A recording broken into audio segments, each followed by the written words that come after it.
আমার প্রায় সময় জানাজা পড়তে গেলে মনে হয়, দেখবেন জানাজার নামাজেও মনে করেন 10:30 বাজে জানাজার টাইম দিছে, 10:30 জানাজা, 10:34 বাজে গেছে, 30-40 বাজে গেছে। কিছু মানুষের এই পরিমাণ অস্থিরতা। এই মিয়া, টাইম টেবিল ঠিক রাখো না, কইলা 10:30টায় জানাজা, 10টা মিনিট ওভার হয়ে গেছে, কতক্ষণ খাড় করায় রাখবা? মানে উনি ব্যস্ত, ওনার এই 10 মিনিট সময় নাই। আল্লাহর কসম বন্ধু, এই মানুষটাও এরকম ব্যস্তই ছিল। যে মানুষটার জানাজা হচ্ছে এখন, যার লাশ এখানে শোয়ানো, এই লোকটাও এমন ব্যস্তই ছিল। তার হাতেও একদিন সময় ছিল না। আজ গোটা পৃথিবী সব আগার জায়গায়, এই বেচারা শুধু নিস্তব্ধ। চোখের সামনের জলজ্জান্ত মানুষটা স্তব্ধ, আর হাত নড়ে না, পাও নড়ে না, আর চোখ নড়ে না, জিহ্বা নড়ে না।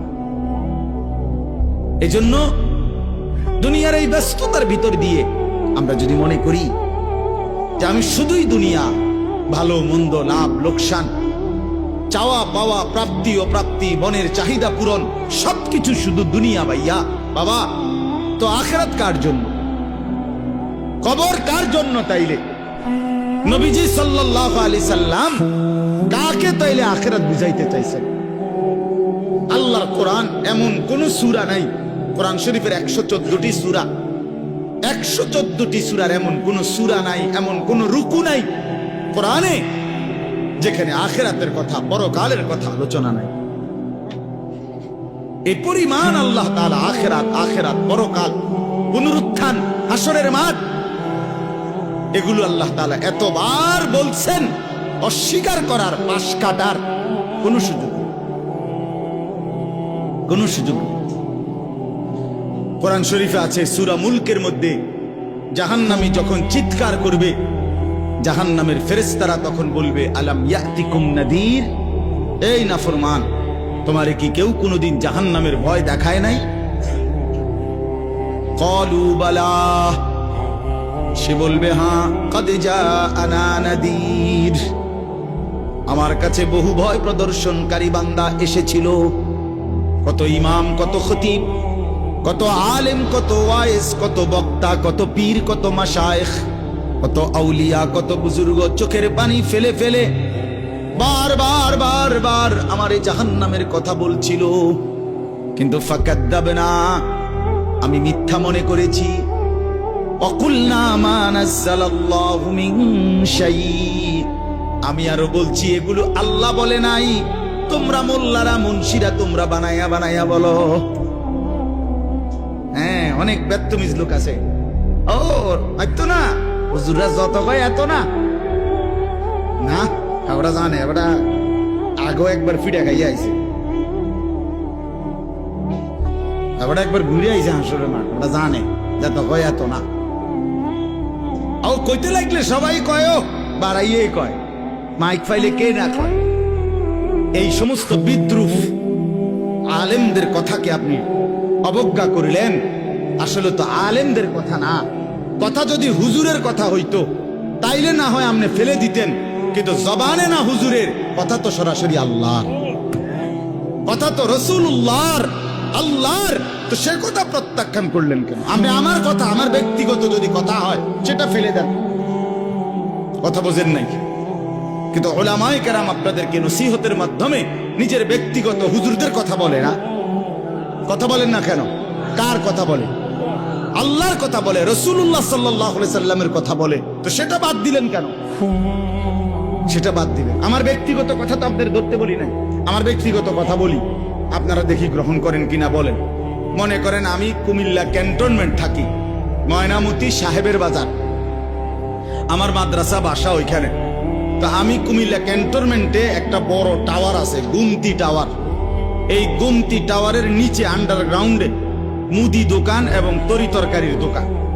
আমি প্রত্যেক দিন ওইখানে তরি তরকারি এবং মুদি যত মাল, এই যে পেঁয়াজ, রসুন, আদা, তেল, এগুলো এবং মাছ তরকারি, এগুলো ওই গুমতি টাওয়ার থেকেই সবসময় কিনি। আপনারাও সবাই নিয়ত করেন, ইনশাআল্লাহ এখন থেকে সবাই কুমিল্লা ক্যান্টনমেন্ট গুমতি টাওয়ার থেকেই তরকারি এবং চাল ডাল তেল কিনবেন, বলেন ইনশাআল্লাহ। কথা বলেন না তো, তা আপনি কি বলবেন? কি কি হুজুর আপনি পাগল হইলেন? আমি কিনতাম, আমার আমনের ক্যান্টারম্যান আমি কিনতাম যাবো, আমাকে দেশে কি মাছ তরকারির অভাব পড়ছে নি? ঠিক কিনা বলেন না কেন? এইটা না আমার ব্যক্তিগত কথা, কথাটা আমার বুঝছেন নি? এইটারে তো আপনারে মানতে কই নাই আমি তো বলি না আপনারে যে আপনি আমার লগে গিয়া বাজার করেন। তাহলে আপনি যে বললেন হুজুর এরম কয়, হুজুরের সব কথা ধরলে চলন যাইতো না বর্তমান জমানায়। আপনারা তো আমার একটা কথাও ধরতে বলি নাই, আপনাকে বলছি আল্লাহর কথা না ধরতে। আপনাকে তো বলেছি ভাইয়া রাসূলুল্লাহ সাল্লাল্লাহু আলাইহি ওয়াসাল্লামের কথা ধরতেন। আল্লাহর কথা ফিরায় দেয় কেমনে? নবীর কথা ফিরায় দেয়। বলেন বাবা, মেহেরবানি করে এই জন্য বুঝতে শিখেন, বুঝতে শিখেন। তিনটা জিনিস আমাদের মধ্যে লাজেম থাকা চাই। এক হলো তাওহীদ, দুই হলো রিসালাত, তিন হলো আখিরাত। এই তিন জিনিস ভুলে গেলে মুসলমান হয় না। তাওহীদ ভুলে গেলে, অর্থাৎ লা ইলাহা ইল্লাল্লাহ, জীবনের সব ব্যাপারে সব বিষয়ে যা কিছু হচ্ছে, যা কিছু ঘটছে, আমার জীবনের এই সারা পৃথিবীর কায়নাতের সমস্ত নড়া চড়া প্রত্যেকটা বিন্দু বিসর্গ করছেন শুধুই একজন, তিনি আল্লাহ। তিনি কে?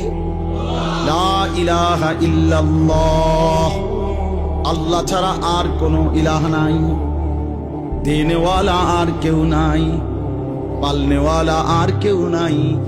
এটা তাওহীদ।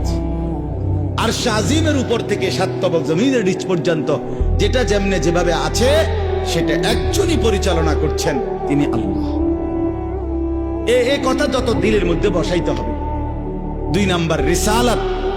রিসালাত মানে হলো মুহাম্মাদুর রাসূলুল্লাহ সাল্লাল্লাহু আলাইহি সাল্লাম, এই কথা গ্রহণ করা। এই কথা আবার গ্রহণ করার কি? এই কথা গ্রহণ করা হইল মুহাম্মদ আল্লাহর রাসূল, আল্লাহ আমার জন্য উনাকে পাঠাইছেন। অতএব আমার জীবনের হাসি কান্না আনন্দ বেদনা, রাত দিন, ঘর সংসার বাজার ব্যবসা, আয় রোজগার, স্ত্রী পুত্র পরিজন, কদম কদম বিন্দু বিন্দু নিঃশ্বাস নিঃশ্বাস আমি অনুসরণ করব একজনকে, তিনি মুহাম্মাদুর রাসূলুল্লাহ সাল্লাল্লাহু আলাইহি ওয়াসাল্লাম। এটারে বলে রিসালাত। এটাকেই বলে নবী সাল্লাল্লাহু আলাইহি সাল্লামকে চেনা, এটাকেই বলে নবী সাল্লাল্লাহু আলাইহি সাল্লামকে ভালোবাসা, এটাকেই বলে নবী সাল্লাল্লাহু আলাইহি সাল্লামকে অনুসরণ। আমার ভাইয়া, আল্লাহর দোয়াই আপনি আপনার জায়গাতেই থাকেন, আপনি আপনার তরিকাতেই থাকেন, আপনি আপনার পীরের কাছেই থাকেন, যে যেখানে আছেন থাকেন, কোনো অসুবিধা নাই। শুধু নিজেরে ধোঁকা দিয়েন না, ধোঁকা খাইয়েন না, কাউরে ধোঁকা দিয়েন না। আল্লাহ রাসূল বলছে আল মুমিনু লা ইয়াখদাউ ওয়া লা ইউখদাউ। খেয়াল করে শুনেন এই কথাটা। মুমিন, নবীজি বলছে, কোন ইমানদার কাউকে ধোঁকা দেয় না। খোদার কসম নবী বলছে ইমানদার ধোঁকা খায়ও না। লা ইয়াখদাউ অর্থ সে ধোঁকা দেয় না, ওয়া লা ইউখদাউ অর্থ নিজেও ধোঁকা খায় না। অতএব রাসূলুল্লাহ সাল্লাল্লাহু আলাইহি সাল্লামের সাথে সম্পর্ক, ভালোবাসা, মহব্বতের সবটা 100 অনুসরণের মাধ্যমে, অনুসরণের মাধ্যমে, অনুসরণের মাধ্যমে। চেহারায় যার দাড়ি নাই সে রাসূলকে ভালোবাসে না, ঘরে যার স্ত্রী বেপর্দা সে রাসূলকে ভালোবাসে না, উপার্জনের মধ্যে যার হালাল নাই সে রাসূলকে ভালোবাসে না, জীবনে যার সুন্নত তরিকার অনুসরণ নাই সে আল্লাহর রাসূলকে কশিন কালেও ভালোবাসে না।